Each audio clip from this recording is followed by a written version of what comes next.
using this gear does, I think for most people, the thing that strikes you about it is the honesty of it. And I think that is what makes the records that were made with this equipment timeless. A garden centre in Essex, England, is not the first place you'd look for an authentic 50s recording experience, but Sugar Ray's is just that, in just such an odd location. We visited to learn about the studio and what it's like to work and record with 50s gear in the modern day. The songs we recorded with Race with the Devil are available to download from the Sound on Sound website. Check below for a link. Well, I'm crazy about crazy legs and crazy legs and crazy legs. I thought it'd be interesting today to look at the effect of adding microphones. In a sense, if you think of this place as winding the clock back, we're going to start right at the back. We're going to start with one microphone. And what are the advantages, what are the challenges of one microphone recording? And then we'll move it on to 2. And then we'll move it on to 3, and then we'll move it on to 4. And we'll see what effect that has in terms of how you produce music. Then the time machine stops, and then in your mind you can go all the way to the present day when people put 14 mics on a drum kit and decide whether, what are we gaining, what are we losing? I don't know, I'm as excited to find out as you are. I think it would be easy to sort of look at all this gear and think, well, all this stuff was abandoned pretty quickly in the 60s, and for good reasons, because sometimes it's quite limiting and difficult to use. But compared to a modern studio, which I'm much more used to working in, and I'm sure most people are, there is an immediacy about using this equipment, especially on a vocal. I mean, you just dial it in and you go, well, there it is, there's the sound. And there's something about that sound that I think just appeals to people. So I think that's the magic of it. It's instant gratification, if you like. You on every single level of sonics, you can criticise them and the way that they're put together, and there's a lack of bottom end and there's a lack of top end and all that kind of stuff. Why do people still like them? Because the reason is they connect with people. Yeah. What we're doing is one mic recording for the first track. Yep. For the moment I've got it set up so that you're on the positive side of the mic and everyone else is on the negative side of the mic, and I'm hoping we can get a blend with that. If we can't, if there's too much band and spill, I'm going to move you 90 degrees, right, and you'll be facing that way, and then the band will be in the dead spot of this mic because it's a figure of 8 pickup. If that doesn't work, we'll have to start putting some screening up, but I think it'll be all right. Okay. All right. So you have the bass presumably out the instruments. I'm moving him backward and forward. Quiet, just to try and get the best. Should we get option. crap out the way? Yeah. We're getting there. Do you reckon you could go a little drier? Because we're adding a slap to the entire mix. Oh, so you want less off this? Yeah. So if do you want anything off that? I think we want a bit, because it's going to be a different time to the 50 IPS, so a little bit. What about the reverb? Less reverb. And if you could bring the whole thing forward, maybe a couple of foot.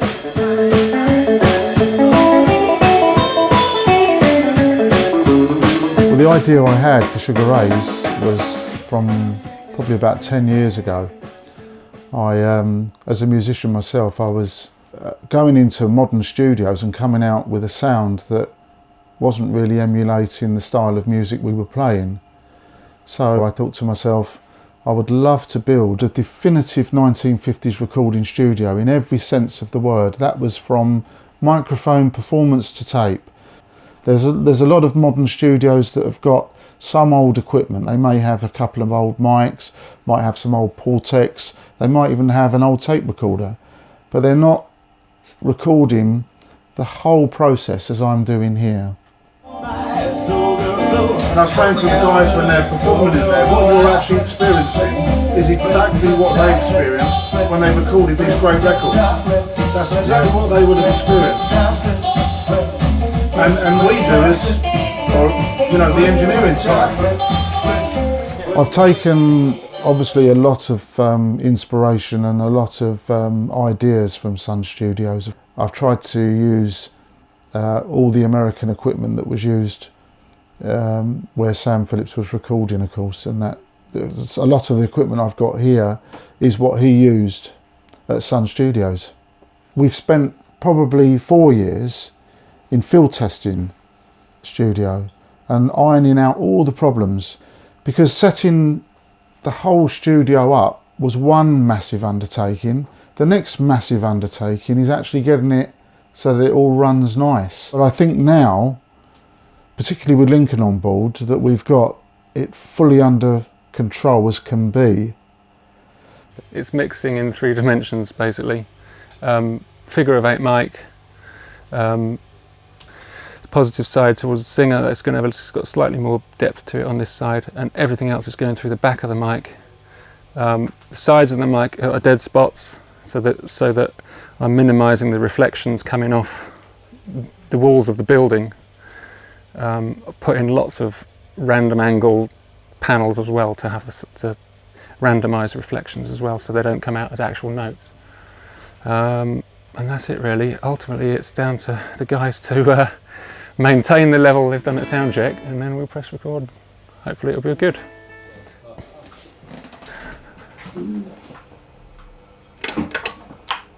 Off you go.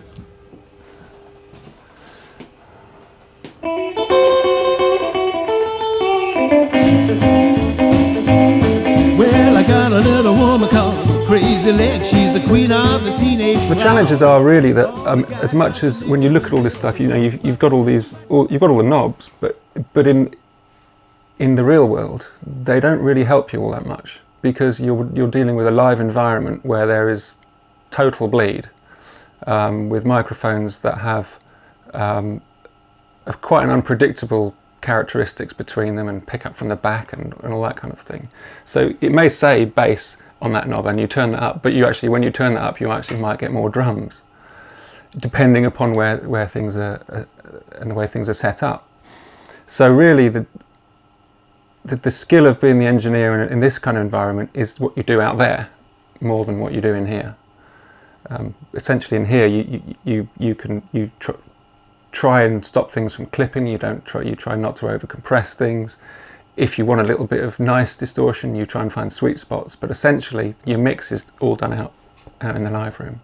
Oddly enough, the most information I've gleaned is from the photographs on the walls here, because as much as there are a lot of publicity shots, but there's also a lot of quite rare photographs here of sessions, particularly with double bass. You know, using a ribbon mic with double bass is a recipe for trouble, because you're dealing with a very, very boomy instrument that has unpredictable sub-frequencies and a microphone that has a really high level of proximity effect. So you put those two things together and it's not what you would choose to do, but you can get a really good sound. And looking at the photographs around the place of the different ways that they used to do that has really helped. And I'm not sure there are classic placements of ribbon mics. I think every single time we have a band in, it's different. And I use a lot of ribbon mics at my own studio, and every time it's different. And if you look at all the pictures of this that are in this studio of sessions from the 50s, you won't find any two the same.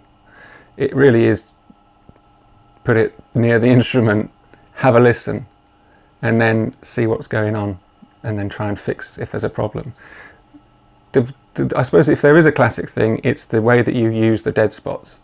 And that's what, as much as ribbon mics can be difficult because they pick up front and back and you get a lot of bleed, the fact they have dead spots can make them really useful, and the way you use that dead spot is always a consideration. We're going to use 2 mics in a sort of bloom line style array. It's 2 figure of 8 mics in the same plane at 90 degrees to each other. It's really useful for keeping stereo recordings really nicely in phase. What I'm trying to figure out here is, obviously when we use the 1 mic, I've got a really nice bass response because there's virtually no phase cancellation. Well, the only phase cancellation is reflections from the walls coming to the mic, but once you put 2 mics up, obviously you've got problems, or potential problems. So I'm going to basically put them in a bloom line, have the positive sides, one for the vocal, one for the bass, and then everything else will be taken care of by the negative sides of the mics. We'll see how we go. The bop for me, well it's the bop for that done in a dungaree. You dip your head, free your knees, squeal on your heel, baby, 1, 2, 3. Well, balloon bop, baby, balloon bop. What we have here is essentially a 15 into 3 into 1 setup. There's 3 signal paths. We keep one which is pretty much purely for vocal, and that will have its own compressor and its own EQ. Everything else has to share the other 2 compressors and the other 2 EQs, so everything else just gets chunked in together really. So that's why it's so crucial that you have the placements right. This array here is, as you can see, full of Altec, old Valve Altec stuff. And we have 3 of the 1567 5 into 1 mixers. These are a Valve mixer that has 4 mic channels usually and 1 line.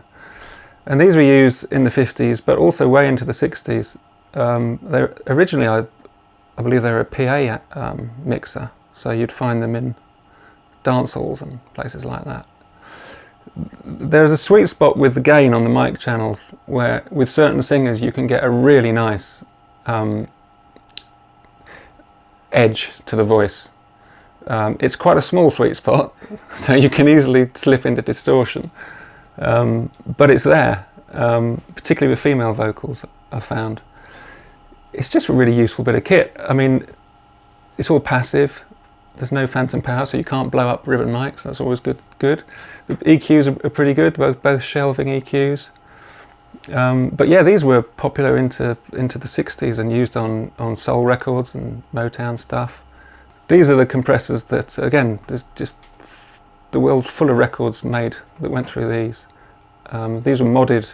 I think Dean will be able to tell you all about this, but Abbey Road modded these for their own use, and these were the classic compressor they used for many, many years. These particular ones have not been modded. These are still squishy old compressors.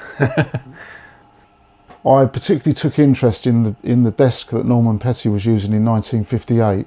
That was a mono desk, and it was using these Altec mixers, exactly these mixers, which are for 1567A mixers.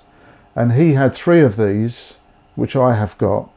He linked them to the 436 Altec compressors, and he then used EQing from Paultec EQs, which we've got here as well. The 58 mono desk, this is essentially exactly the desk that he used for those recordings, and the Ampex tape recorder that he would have used, it would have been either the 350 machine over there or this 300 here, which is an early 50s 1953 machine. So that's his kind of setup. That's what we're using today to record the band that's coming in. The 3-track machine is this one here, which is very rare. This is a 300 3-track 1/2-inch machine, and this would have been only really used in the top recording studios, the big studios, RCA, Capitol. They would have had these ones because they obviously had the money to buy them. They were extremely expensive machines. Well, the big interest about these machines is what they would have recorded. There's no log, or there's no provenance, unfortunately, with these machines. It's very difficult to get provenance on what they actually were used for. But one could say that they may have been used for some very famous recordings. Who knows?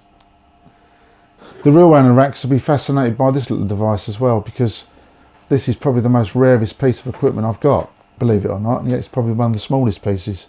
These are the remotes for the transport on the machine next to you, the 350.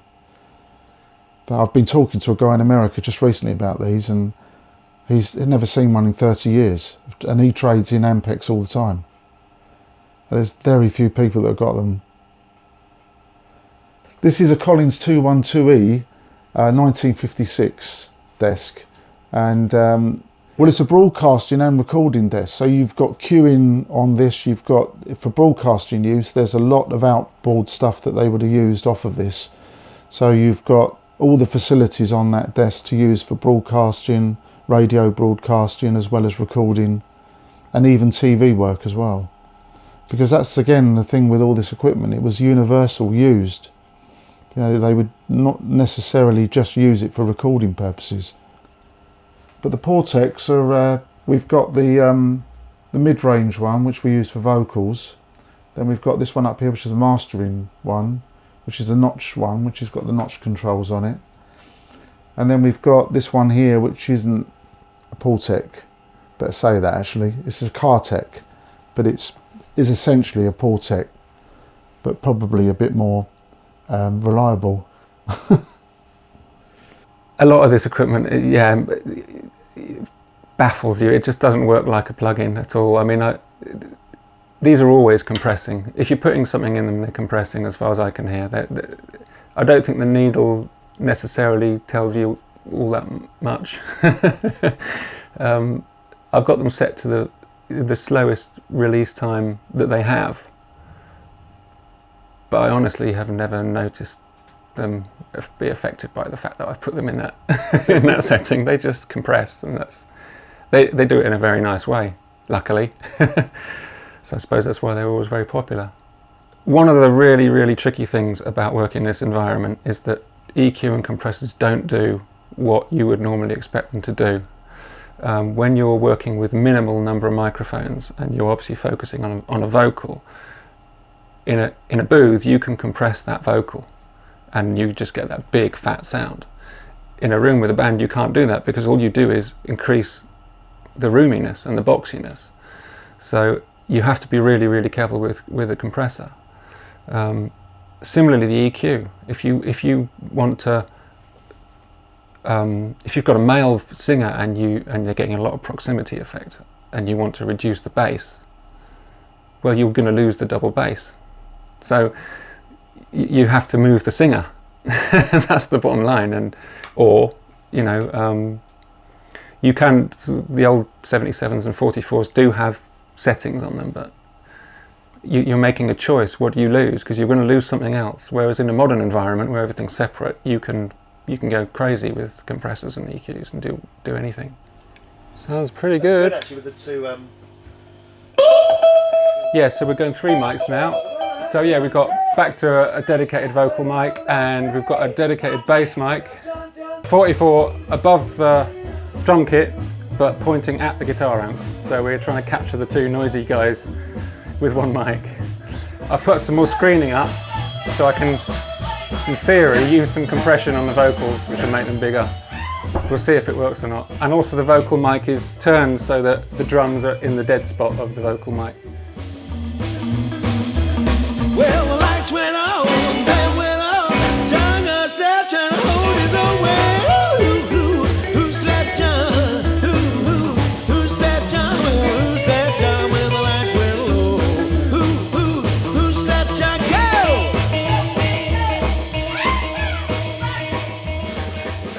The equipment's not readily available on eBay. It's more available through the certain dealers that deal in it, and they will sell it to clients on a sort of personal basis.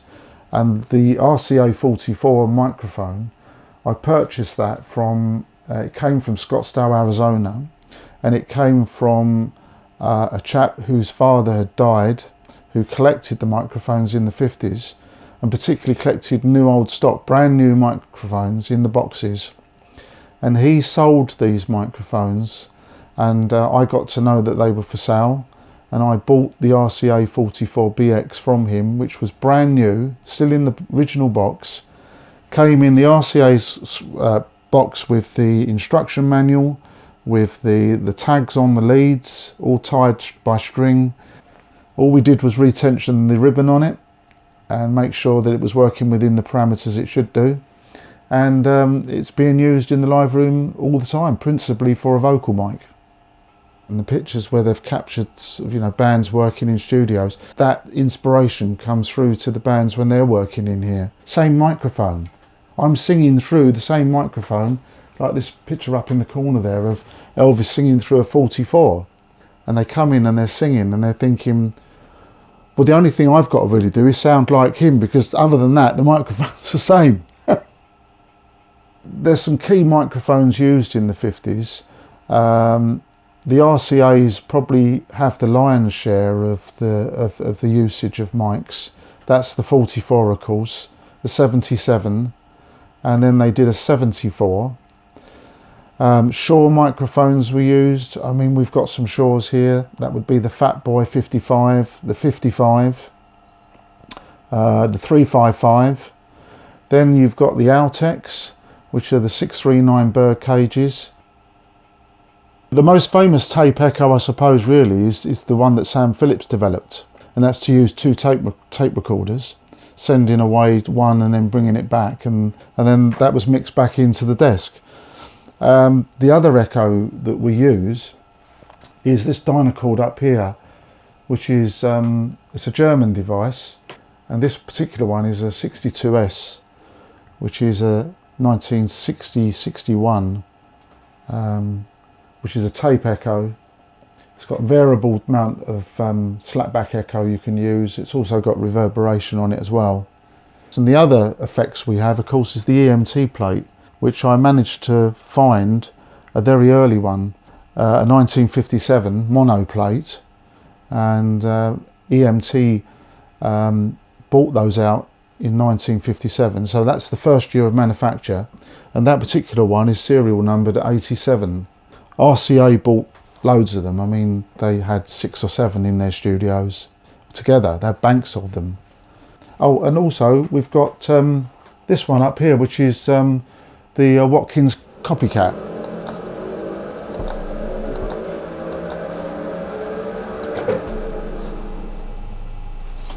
Okay, so we're going to go up to 4 microphones now. So that's one RCA 44 for vocals, as we've been using all day. Classic. We've got a Birdcage Altec ribbon mic down there on the floor, which you can't see, but it's right down there by the double bass, so that's got a dedicated mic now. Over at the drums and noisy people department, I'll just show you these. Here we are. There he is. So we've got a pair of 77s.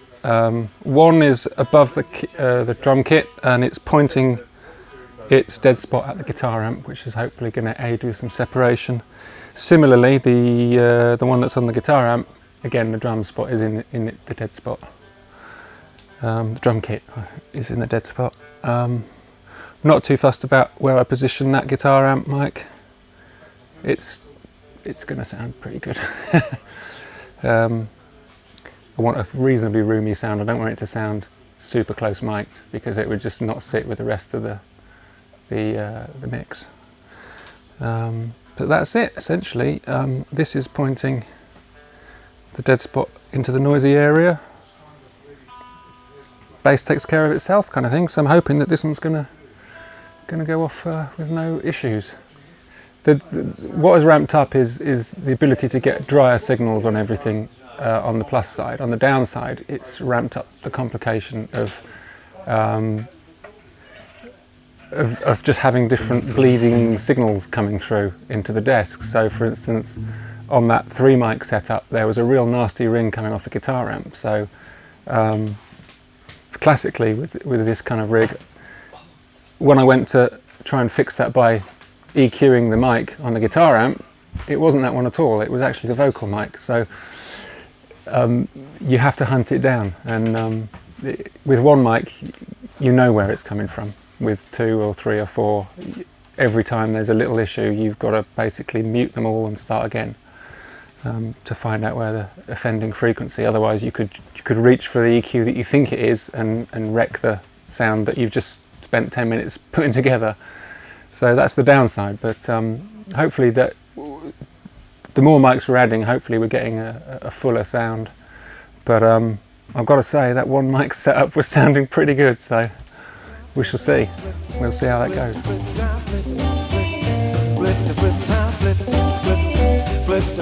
I flip my leg, I do my time. When I got rolling on a real cool bob, I flip, flip, flip, flip, flip, flip, flip. I think any artist who wants to work in this kind of environment has to be a good performer. I think that's the bottom line. And I think it helps massively if they've spent a lot of time performing at an acoustic level. I think a lot of people struggle. They may do 200 gigs a year, but through PA systems, and they very rarely hear themselves, you know, unprocessed. Singers who really have only ever heard their own voice with pop dust on it, you know, they're the people that will struggle. I think good performers who can play at an acoustic level would absolutely love this environment. I mean, I think if you're in a jazz trio, for instance, that's a self-mixing thing. If you're doing acoustic blues, that's a self-mixing thing. If you're a singer-songwriter, that's a self-mix. There's no reason why all those types of artists wouldn't thrive in this environment. And it's not just because those genres might not be what you would call classic 50s genres. To me, it doesn't really matter. I mean, if they want it to sound really kind of human and warm and immediate, then they would be fine. When all this equipment was coming through, it was at the same time that music was changing, so it was like it happened at the same time. I think for me, having worked here, the thing that has clearly changed is that in the early 50s, bass players would have been used to not being amplified. They would be very good at getting a lot of sound out of an acoustic bass. They might put themselves in a corner in a studio so that you get more bass out of it. They'd find all sorts of clever ways of getting more bass. Drummers would be really clever at playing quietly.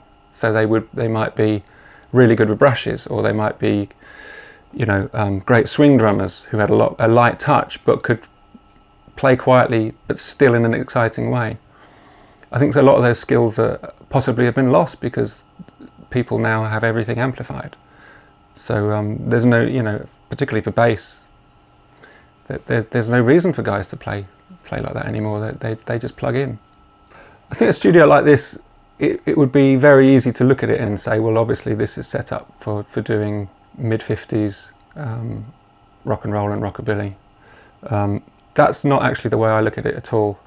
For me, it's the sound that it creates, and I actually think it's probably more relevant today than it has been since it was in its heyday, for two reasons. First of all, I think people are interested in idiosyncratic recording and things actually starting to sound different. Anything that requires a sort of direct honesty, like singer-songwriter stuff, anything done with acoustic instruments, bluegrass, jazz, blues, for me, would sound great in here because of the signal path, because as long as the performer is good, using this equipment has a way of bringing that out in a way I don't find as easy with modern equipment. And secondly, I think because we've got Pro Tools now or whatever, we've got computerized fix-it technology and de-hissers and all that kind of thing, a lot of the disadvantages of this equipment has been taken care of. So you can record onto the 1/4-inch mono tape, and then with whatever software you choose to use, you can remove the hiss. So it's kind of become relevant again. You know, I can have a band in, I could tempo map a performance, and you could have a vintage recording and then add other arrangements and overdubs. When we recorded the album ourselves, that didn't feel like gigging at all. That was recording an album. Here, it felt very much as it does when we gig, to be honest. It's live, isn't it? I mean, and when we're playing live, and when we're recording here, we're recording live. So it's as close to, I guess, the live experience as we could possibly get, I think. I was most amazed, actually, about how much I could hear. I expected not having headphones on, not having absolutely my own mic, and not having absolutely the mix that I needed in my ears, that I would find it quite difficult to record. But actually, it was remarkably simple. I mean, very, very nice experience. I was going to say my favourite. I think it's my favourite because the first one that we did, and because I was just staggered by the fact that you could hear everything with such clarity from one mic. But I need to have a good listen to the other ones first. But yeah, I mean, the one mic one is crazy, isn't it? How can that possibly work? I can't even begin to imagine. The experience of recording everything together and live is just beautiful, and it's the way this music is supposed to be recorded. It's so brilliant. I'd like to live here. Look at it. You'd never need to go out, would you? Well, I thought it was really interesting, and it's not something that we'd have the opportunity to do often because it's the same band, so you do have a direct comparison, the same instruments and everything. I think I wasn't massively surprised that the one mic setup was probably my favourite sound. largely because it's such a great mic, but also clearly there's no phase issues going on with that, and you can kind of hear that in it. It's, although the individual instruments like the drums and the electric guitar are obviously more ambient, they're still really clear. When we went to 2 mics, and to a certain extent to 3, that they were still ambient in the same sort of way, but they weren't as clear, to my ears anyway. When we got to 4 mics, all of that was fixed, because then we had a drier signal of everything. And but by the time we got to that stage, we were more in a, to me it felt more in a kind of late 50s, 60s kind of area, where sonically it was probably better, but I still preferred the first one in a way. I think it would be completely different if it wasn't such a great mic. I mean, it's not, well, for starters, it's an extremely old mic, but to find a mic of that age, but in that condition, is astonishing. I mean, you can hear what it does. I mean, it just does the job, doesn't it? I couldn't believe how close the drums sounded on that one mic thing. They were the other side of the room, and you could hear the snare like it was right next to you. Really cool. When we added more mics in, we were able to isolate the double bass to a greater extent, but again, that brings its own problems. And I think I said that in the earlier, that when you're using a ribbon mic with a double bass, where you've got a microphone which characteristically has a lot of proximity effect to an instrument that has a fairly unpredictable output of sub-frequencies depending on which note's being played, there's a point, there's a sweet spot. If you go too close, you just distort the microphone on some notes but not others, which can be a horrible surprise when you're halfway through the track and they suddenly hit the treble note. Or you back it off so far that there's kind of no point of it even being there, and all you're doing is creating a phase issue with what's leaking out into the vocal mic and whatnot. So it's better, but it presents another challenge. The dead zones are, they're everything really, and it's not that there's less coming through. If you position them just right, absolutely nothing is coming through. Now the 3 mic setup, we had a guitar, acoustic guitar, right up to the ribbon mic, but on its dead spot, and you would have expected there to be a problem with that, and there was no problem at all. It was astonishing, and you can get great separation just by the use and the thought of how you're going to place the people and the microphones. We've done the music today that was coming out when this gear was in its heyday, and that all fits together, and you can see how that immediately meshes. For current music and for the future, I think the qualities that this approach brings is just as, and potentially even more important, because there's an element with modern music that it all sort of sounds the same to an extent, because people are often working towards a similar sonic goal where they want it to sound like a pop hit, or they want it to sound like a super clean jazz record or whatever. And in the pursuit of that sort of sonic benchmark, we're losing idiosyncratic recording and individuality and all that kind of thing. I think if a singer-songwriter came in here, or a country band, or a bluegrass band, or a blues artist, or a jazz artist, they would absolutely see their songs come to life. Not necessarily in the way they expected, but I think they would be able to communicate really effectively with their audience because of the simplicity of the signal chain, the quality that it brings, the fact that it doesn't bring anything that's hyped or unreal in any way. There's no falsely bright top end or anything like that, and there's no insanely powerful bass. It's just the song, and you can hear with this gear you get the song, and I think that's why it's really relevant. And also secondly, because we do have Pro Tools and all modern stuff, it can really easily integrate with that as well. So yeah, I think it's potentially quite exciting. It is a niche market, of course it is. I mean, I can't see hip-hop garage bands coming to record in my studio. But then having said that, I think that a lot of people are thinking, is this really music anymore, or is this just a device that makes someone sound good? So I think there's a backlash now, kind of with people interested in knowing, well, how did they used to record many years ago? Coming into this environment from being a sort of conventional sort of recording guy, it has made me much more focused upon what's happening in the live space. I spend a lot more time getting the signal right on the way in than I used to. I think it's the easiest thing, and we've all done it, where you have someone and you know you can fix what they've just done. And we've all been tempted to comp a take because we know that there are parts of it that we can repair. I don't really do that anymore. I kind of make people go back and do it again. If you enjoyed this video, be sure to like and share it and subscribe to the Sound on Sound YouTube channel. Also, you can watch some of our other films right here. Thanks for watching. All the guys stuffing nickels in the old jukebox just to watch it do the bopping when the music gets loud. Crazy legs, bopping all over the floor. Do the bop.